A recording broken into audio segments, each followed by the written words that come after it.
अरे पापा घरवा आइले, दूल्हा मड़वा में बैठल है। अरे सोने के सिनुरवा दूल्हा हाथवा में लियले हो।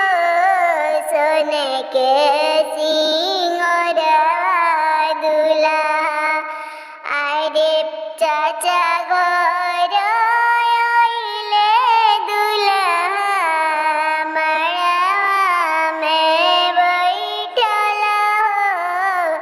सोने के सिनुरवा दूल्हा हाथवा में लियले है।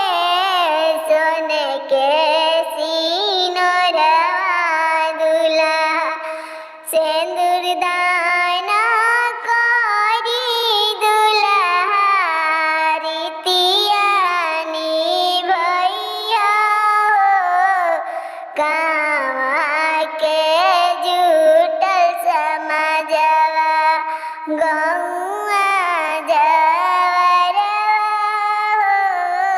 गाँव के जुटल समाजवा अरे कहाँ बनिया पना भैया, चिनिया पन बनई है। मड़वा में आइले दूल्हा, मड़वा में बैठे हैं। मड़वा में आइले दूल्हा हाथ के सिंगरवा दूल्हा सिंदूर भरी ले आइले है।